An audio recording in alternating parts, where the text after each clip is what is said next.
हरिओम दर्शक। और जब किसी को कुछ देते हैं या ज्ञान देने से पहले ये बोला जाता है, जो मैं आपको सुपुर्द कर रहा हूँ, ये मुझे महादेव बोले, तो हम बोलना यही चाहते हैं। जो जंतर मंतर पर ये लोग धरना देकर के परेशान कर दिया है मोदी सरकार को। पेपर क्यों लीक हुआ, बच्चे सुसाइड कर लिए। मैं वीडियो 1-2 बनाई हूँ।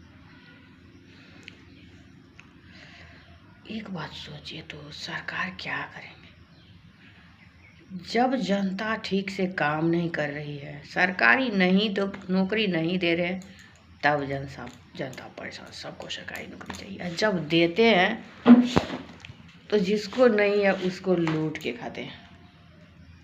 ये पेपर जो लीक हुआ है, वहाँ जो टीचर काम करता होगा, बिना उसके ये हुआ होगा पेपर लीक? नहीं। वो सारे स्कूल वाले जो अंदर के हैं, टीचर सब है, वो सब मिला हो। समझ गए ना? हो सकता है गार्ड सब भी मिला हो। तो इसमें सरकारी के क्या दोष है? पुलिस रखे हुए हैं, वो भी घूसखोर हो गए। अंदर में काम करते वो भी घूसखोर हो गए। जिन माता पिता के बच्चे पहले समझ गए जो ये नहीं पास होंगे, वो घूसखोर हो गए। संविधान में जो नियम बना के रखे हैं, जो चोरी नहीं करना है, बेईमानी नहीं करना है, बदतमीजी नहीं करना है, अपने इंद्रियां को नियंत्रण में रखना है, यही है अध्यात्म। जो आपका आत्मा ही परमात्मा है, और उनका इज्जत करना, सम्मान करना, उनको सुरक्षित रहना, और दंड दो देती है काल का मणि। जब आप सही मार्ग पर नहीं चलते हो तो आपको दंड मिलेगा। आज वहाँ आप कर रहे हो, कुछ ना कुछ होगा जो बिखरोगे आप लोग फिर से बहुत बुरी तरह से। अब बिखरोगे क्या? बिखर के ही तो नया भारत का निर्माण करना है। बिखरना तो है ही आप लोगों को। तो ये सरकारी नौकरी बिल्कुल ख़त्म करना है, इसको प्राइवेटाइजेशन कर देंगे। इतने ज़्यादा सैलरी नहीं किसी को देना है। आधा से भी आधा जितना प्राइवेट में देते उस हिसाब से ही सैलरी दिया जाएगा, उससे भी कम। क्योंकि प्राइवेट वजह से अब कोई इंजीनियरिंग कर लिया तो उसको 40,000 से शुरू है, तब 40,000 से।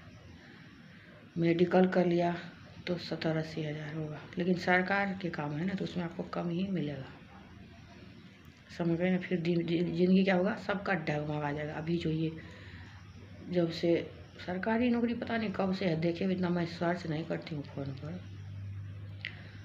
जब से सरकारी नौकरी सब घूस, लेकिन ये अभी शुरू हुआ है घूस खाना। पहले कहाँ घूस खाते थे कोई भी। बड़ी मुश्किल है। जिसको जहाँ मतलब शासन तंत्र की रक्षा करने के लिए भेजो, वही चोर बन जाते हैं। कैसे चलेगी हमारा भारत है? और घूस खा कर भी क्या करते? 5 करोड़ घर में लगा दिए, जो 50 साल के बाद या उससे पहले भी ये सब नष्ट हो जाएगा, गल जाता है। अपना ईमान जो है, जो पहले हमारे बड़े बुजुर्ग होते थे, ईमानदारी से काम करता है। बोलते हैं ईमानदारी इज गुड पॉलिसी। तो ये ईमानदारी वाला पॉलिसी जो है बच्चे सबको देना पड़ेगा। कल की गीता ज्ञान के थ्रू, जो ये कालचक भगवान है, जो तुम्हारी आँखों में है, तुम्हें देख रहे हैं, और दूसरे के आँखों से भी जो देख रहे हैं। जब अब तुम नहीं भी देखते हो, जो हमको कोई नहीं देख रहा है इधर उधर, तभी भी भगवान तुम्हें देख रहे हैं किसी न किसी तरीक़ा से। कोई चिट्ठी है, कोई पिपरी है, कोई कुछ नहीं भी चिट्ठी पिपरी, तभी भी देख रहे हैं, तुम्हारे साइड में खड़ा। और कल की अवतार यही है, जो मेरे साथ ही रहते भगवान हरदम। कभी मेरे सिर पर हाथ देते थे, मेरा माथ गुलगुलाता है। वैसे मैं ठीक हूँ, कोई बीमारी नहीं। इतना ज़्यादा यहाँ से आग फेंकता है जैसे वो यहीं बैठे हुए हैं। सोती हूँ थोड़ी देर, सुदर्शन चक्र चला देते हैं सिर में, फिर मेरा पूरा बॉडी डोलते रहता है। मैं महसूस करती हूँ डेली, ये नहीं करती हूँ, डेली महसूस करूँ। मैं इनको बोली, जो आप लोग सोते हो तो आप लोगों को लगता है कुछ मोटर चल रहा है, पूरे बॉडी का खून कैसे दौड़ता है। बोले ना मुझे तो पता नहीं चलता, अब मुझे पता चलता मेरे बॉडी का खून चल रहा है, एकदम वाइब्रेशन है, सिर मेरा जो है वो वहाँ सुदर्शन चक्र उस दिन देखी, एक दिन तो सुदर्शन चक्र देखी। जब ये मंत्र जाप जितना ज़्यादा होते जा रहा है ना उतने ज़्यादा सब कुछ निकलते जा रहा है ज्ञान। और गुप्त नवरात्रा तो कल ख़त्म हो गई, आज 10वीं है। 10वीं जम का ही माना जाता है और माता रानी को भी पकड़ करके ले जाते हैं। यार जम है कौन? माता रानी खुद ही है। ये काल चक्र है ना, सब कुछ वही है, वही करती है, खुद को भी दंड देती है। देखे थे ना कैसे खुद का एक गला काट काट के खून पीती थी। मतलब ये दुनिया अजीब है। काली माता जो है ना, ये जमदूत तो आपको छोड़ भी सकते हैं थोड़ी देर के लिए, लेकिन काली माता नहीं छोड़ सकती। वही है कल की गीता ज्ञान। आप लोग समझने की कोशिश करो, समझ गए ना। हाँ, एक हम बात बताते काल चक्र की बात। एक हमारे घर के नीचे में रहता था, यूपी का बहराइच जिला, जहाँ आग लगी रहती है, हरदम कुछ ना कुछ होते रहता है। वहाँ के लोग को बात बताते, उनका जो चाचा था कोई खानदान का था, तो 800 गज ज़मीन खरीदे थे नोएडा में मंदिर बनाने के लिए, हनुमान मंदिर बनाने के लिए। उनका बाल बच्चा नहीं था, कोई खरीदे नहीं थे, उनको लगता है वो छेक लिए, फिर अपने नाम से करवा लिए। उस टाइम उतना ज़्यादा नहीं था ज़मीन का, बाहरी लोग जाते थे तो बस ज़मीन सब सरकार कैसे पड़ा रहता है, लेकिन उसके नाम से था। अब कोई बोलता खरीदा, कोई बोलता वैसे छेका था मंदिर के लिए, ऐसे ही। तो वो 3 भाई था, गरीब ही था, तो क्या किया वो जुगाड़ लगाते लगाते जब हम वहाँ गए तो उसके बाद में वो थोड़ी देर, मेरी बेटी उसका बेटा दोनों एक ही उनका, और बीच में हमारा भी थोड़ा लड़खड़ा गया। तो एक दिन हमारा बेटा को बोला, हमारे यहाँ ट्यूशन पढ़ता था, बिना पैसा कर खुद तीनों भाई बहन का ट्यूशन पढ़ाते। जब उसकी पत्नी को मन करता था 300 रुपये ला के दे देते थे। तो ऐसे समझो तो वो साल में 2-3 बार 300 ला के देती थी, 10 रुपये 5 रुपये ऐसे करके जो आता था मंदिर में। और कालका जी जो है हमारे, उसी कालका जी के जो श्मशान घाट है उसमें एक है भोलेनाथ का मंदिर, उसी में वो नौकरी करता है। वहाँ क्या क्या है छेक करके सब अपना अपना घर बना लिया है, वहाँ भी रहता है, यहाँ रेंट भी। और पहले इतना मुश्किल था, जो 2,500 का रेंट 3,000 का था, एक मतलब फ्लोर था हम लोगों का, 2 थी, तो वो भी उसी में एक रूम लेकर के एक किचन, तो वही 3-4 हज़ार 2,500-3 हज़ार में रहता था। हमारा 3,000 में पूरा फ्लोर ही था। तो बहुत मुश्किल से रहती थी। 3 बच्चा हो गया, खुद भी बच्चा सब इतना ज़्यादा हो जाता था उसको, फिर जो दवा खाती थी उससे क्या हुआ, यहाँ का सिरे निकल गया था, एक बार अंधी हो गई थी, फिर कहीं दवा करवाई तब ठीक हुआ। तो ये बच्चा जो होता है ना उसके बाद ऑपरेशन करवा लेना चाहिए, ये सब ठीक नहीं है। और 3-3 बच्चे उसको हो गया, बच्चे सब इतना मोटा मोटा हो गया, हड्डी में कुछ, तो सफदरजंग से फिर इलाज कराई। ये भी मैं आपको टिप दे रही हूँ, सफदरजंग में हर एक चीज़ का इलाज होता है, वहाँ जाइए, पैसा वेस्ट मत करिए, वहाँ बेस्ट डॉक्टर वही है, समझ गए ना। जो सही तरह से जो इलाज करते हैं सफदरजंग में एम्स से ज़्यादा, मैं सफदरजंग को 1 नंबर में रखना चाहती हूँ, जो अच्छी तरह से इलाज करते हैं। लेकिन इतना भीड़ हो जाता है जो फिर फेंकते जाते हैं, और डॉक्टर सबका हरदम 24 घंटा वहाँ अवेलेबल होना चाहिए 3 शिफ्ट में अपना। तो वो क्या किया, बहुत दिक्कत हो गया था। तो एक दिन हमारा बेटा को बोलता, हमारा तो पापा करता है खाना पे, तुम्हारा तो चाचू करते हैं। इसको बहुत बुरा लगा, बोला मम्मी मैं उसके साथ नहीं जाऊँगा, नहीं पढ़ूँगा। बोले क्या? कुछ नहीं, हमारा बेटा कुछ बोलते नहीं रहता है। तो फिर पूछे बहुत, तो बोल रहा है तुम्हारा पापा नहीं कमाता, मेरे पापा कमाता है। मैं बोली कोई बात नहीं, अब पापा ही तो पहले चाचू को पढ़ाए, तब चाचू अब कमा रहे हैं तो कर रहे हैं, तुम्हारा तो क्या हो जाएगा, मुफ्त का थोड़ी हुआ, तू भी कमाना तो चाचू का हेल्प कर देना बस। फिर वो वहाँ जो ज़मीन था, किसी तरह से 3 भाई मिल करके वो ज़मीन को बेच दिया। बता रहे हैं थोड़ा सा ज़मीन छोड़ दिया और बेच दिया उसको, और वहाँ से पैसा लाया, एक सेकेंड हैंड गाड़ी खरीदा स्कॉर्पियो, उसको गांव में दे दिया। वो इतने दिन से दुखिए चल रहा था, यही 3-4 साल की बात मैं बता रही हूँ, जो भगवान कहाँ नहीं है और कालचक्र क्या है वो मैं बता रही हूँ। फिर वो स्कॉर्पियो गांव में दे दिया, गांव में भी घर बनाया, यहाँ भी, यहाँ से खाली करके ले लिया एक जगह, वहाँ 8,000 8,500 लगता है बिजली बिल, सब कुछ फर्स्ट क्लास। लोग जो लोग घूस लेके कमाता है या बेईमानी करके तो लग्जरी जीवन जीना चाहता है, तो वही मैं बता रही हूँ। फिर वो ठीक ठाक चल रहा था, वहाँ भी उसको अच्छा खासा अपना आप सीख गया था वो कमाना। उम्र कुछ ज़्यादा नहीं था, मुझे 40 साल का हम लोगों का उम्र का था। बच्चे सब भी बड़े हो गए एकदम से, बच्चे सब अब नीट करेंगे, यहाँ कोचिंग वहाँ कोचिंग, आकाश में पढ़ने लगे। लग रहा कीजिए भूतनाथ महादेव सचमुच का आ ही गए। जो 800 गज जमीन नोएडा में बेचा होगा, कुछ पैसा लगाया, कागज बना के ज़मीन बेच दिया। अब जाके 2 साल पहले क्या हुआ, यहाँ से वो गाँव गया, गाँव में वो जा रहा था अयोध्या दर्शन के लिए। साली का शादी था, साली जो था ना उसका। बहुत बात है, लोग सब नहीं समझते, समझ गए ना। ये जो हमारा तीसरे जेंडर है, माँ बाप जब इसको नहीं समझता है, स्थापना धर्म की एक चीज़ से नहीं है, बहुत अनेकों कड़ी है जो भारत में सब कुछ ठीक करना होगा सरकार को ही। जनता सब नहीं कर पाते हैं, और जनता एक दूसरे से जुड़ नहीं पाते इतना। वो तो एक होता है वहाँ बैठ करके, जो वो बोलेंगे तो सबको कान में खबर जाता है। जब से ये फ़ोन टेलीफोन वायरलेस सब कुछ जो बना, तो वो जो उसकी साली थी वो तीसरी जेंडर की थी। उसका क्या किया, ज़बरदस्ती एम्स में ऑपरेशन करवाया और जाकर के उसका शादी कर दिया। अब शादी जहाँ किया होगा, जब उसका बच्चादानी ही नहीं है पेट में, तो फिर बाल बच्चा कैसे होगा? उसका जीवन तो खराब हुआ। तो वो था ब्राह्मण, तो अब नाक रखने के लिए, अब ये नहीं है चलो जिसका बाल बच्चा है एक दो, उसको पोसने के लिए होता है, कोई मर जाता है उस सब में करवा दे तो थोड़ा ठीक है। नहीं, दूसरे शादी वाला लड़का से करेंगे तो बेइज्जती हो जाएगी। तो अब उसका भी झंझट कुछ ज़रूरी चलता होगा। हम तो यहाँ आ गए, उसका रात में तो शादी किया, और उसको हमारे यहाँ 4 दिन रहता है, 8 दिन उसके उधर क्या होता है, तो रात में शादी किया और सबको भेज के। पूरा भारत में यही हो रहा है। हमारे मिथिला में खाली शादी करके 1 महीना 2 महीना 3 महीना लड़का पहले रहता था। अब भी 6 दिन 7 दिन 8 दिन ऐसे करके स्वागत होता, जैसे राम जी का हुआ था वैसे ही हमारे यहाँ होता है सब कुछ आज भी मिथिला में।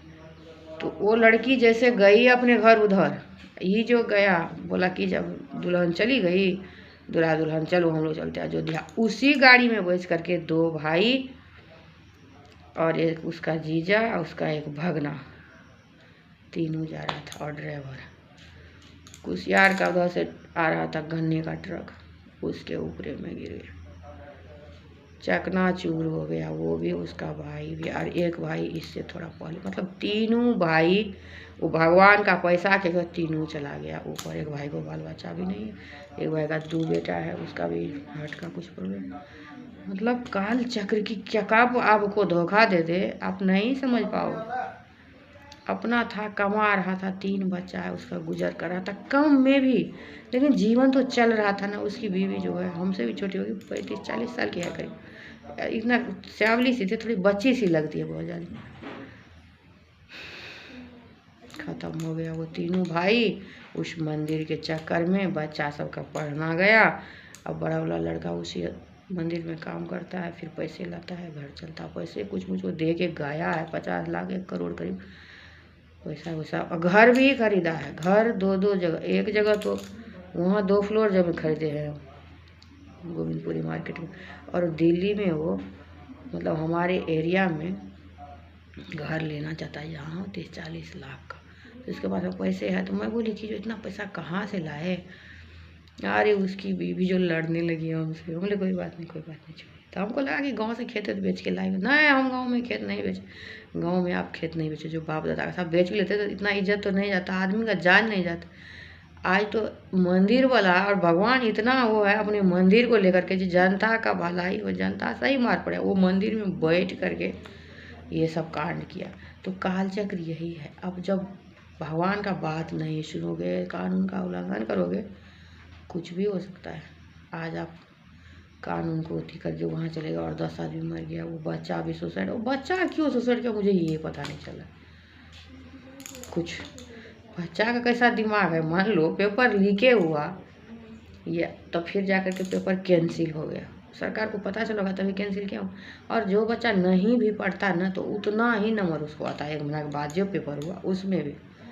जब इतने ज़्यादा बच्चे सब डिप्रेशन में रहते हैं उसको तो सरकार से जोड़ना जरूरी है भगवान से, बहुत ज़रूरी है। मंदिर वंदिर हर जगह रहना, वहाँ जाते रहते हैं तो भगवान मार्गदर्शन करता है। और ये जो है मेरा बहुत प्रॉब्लम जीवन में गुजरा है, जो मैं कब का मर गई होती, हमारा नामो निशान भी नहीं होता, मैं यहाँ बैठी नहीं होती आपके पास। अनेकों मौत आए हैं, बोलते जो इस जन्म में सुसाइड करके चले जाते हैं ना तो अगला जन्म में क्या होता है, अगला जन्म में क्या होगा। ऐसे ही आप तिल तिल मरोगे, यही सब होता है।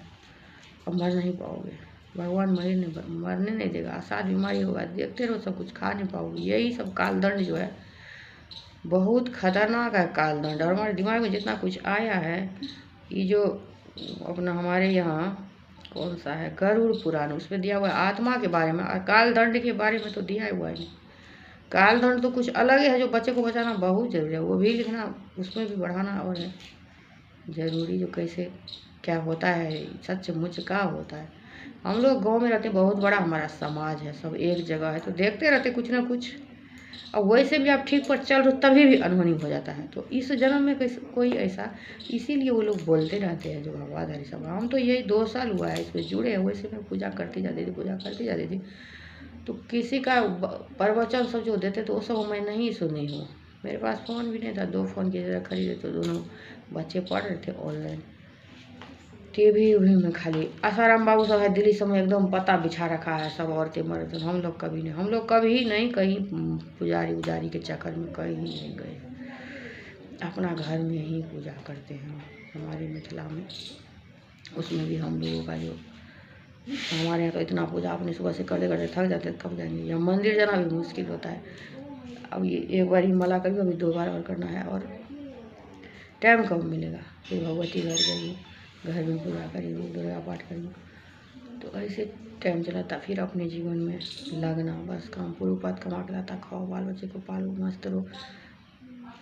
और ये सब शिक्षा मत दो लोग से, जो सबका मन करता है जो इतना ज़्यादा ऊपर जाए, लेकिन उस मन को कंट्रोल करना, भगवान के हाथ में छोड़ना, धीरे धीरे पुश करते रहना अपने जीवन को, लेकिन गलत मार्ग कभी नहीं पकड़ना है।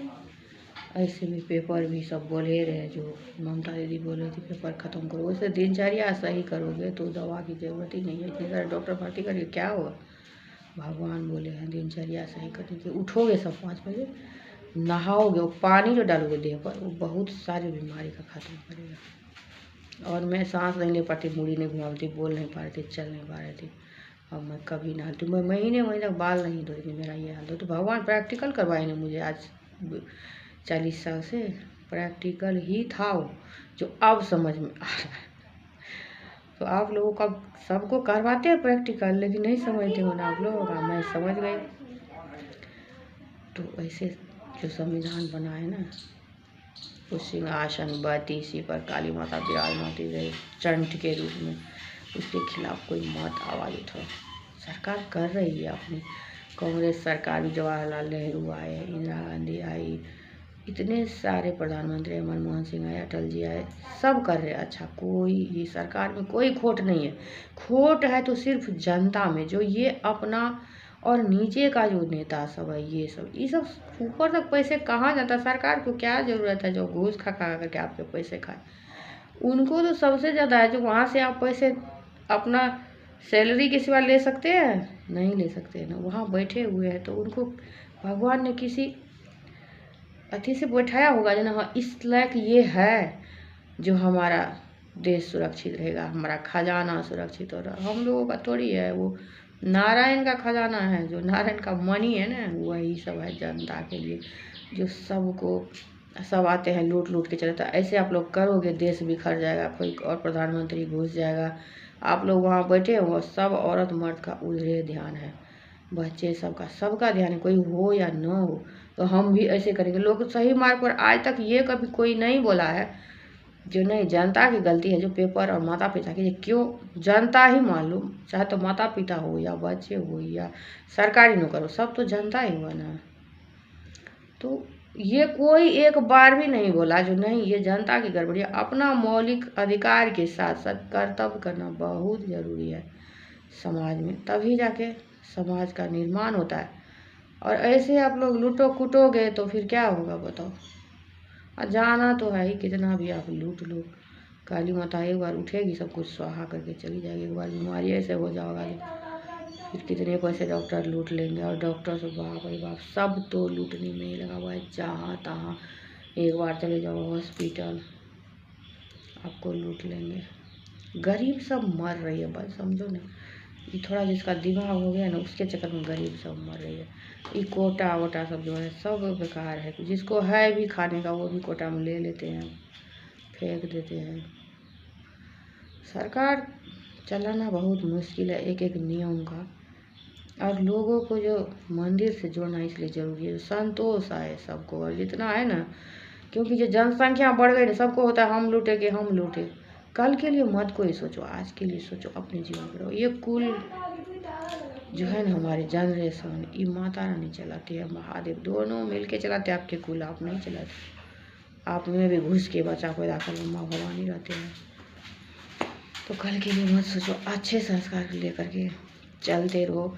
मौलिक कर्तव्य करना बहुत जरूरी है। कोई ऐसा काम मत करो जो जिससे हमारे संविधान का उल्लंघन हो। हम यही कहना चाहते हैं भारत में सबको, सब मिल के रहो, बदमाशी मत करो, कंट्रोल करो अपना गुस्सा। कंट्रोल मेरा तो खुद ही कितना लड़े है मेरा हस्बैंड, इतना गाली मैं खुद ही, जब मुझे गाली सवार होता है पहले तो मेरा सिर गर्म होगा कुछ ना कुछ, उसके बाद होता है कि आज इसको खत्म कभी जो मेरा जीवन क्यों बताओ। लेकिन उससे नहीं होता, फिर शांत होना ही पड़ता है। तो उस टाइम में शांत होने का नुस्खा वही है जो उस माहौल तैयार करना पड़ेगा भारत में, बहुत ज़रूरी है। प्रभुपाद जी बोल के चले गए जो हर शहर में इस्कॉन, लेकिन इतना ज़्यादा उसको चेतना भगवान नहीं दिए होंगे जो किस तरह से आखिर जाल बिछा के और बढ़ानी है, सबको बताना है। जो आप हर एक चीज़ का जवाब है, हर एक बात का जवाब है। ये नहीं है जो नहीं है हर एक बात का, लेकिन उसका जवाब सीधा तरीका से, शांति से, किस तरह समाज का भलाई हो उस तरह से देना है। अपने आप सब ठीक होगा, थोड़ी दिन लगेगा। अभी तो जो आ गए हैं बच्चे आ गए हैं। और ये जो हमारा काल चक्र है, सुदर्शन चक्र, हर एक देश के झंडा पर बोले हैं महादेव लगाने के लिए सबका मन शांत रहेगा और याद रहेगा जो भगवान आए थे। अपना सुदर्शन चक्र लेके हनुमान हरदम रहते हैं, भूतनाथ महादेव वही है, सबके आगे पीछे ही घूमते रहते हैं। जहाँ जहाँ आप लोग जाते हो ना, भगवान एक रूप में आपके साथ अवश्य होते हैं, भगवान ही होते हैं। और उनकी शक्ति जो है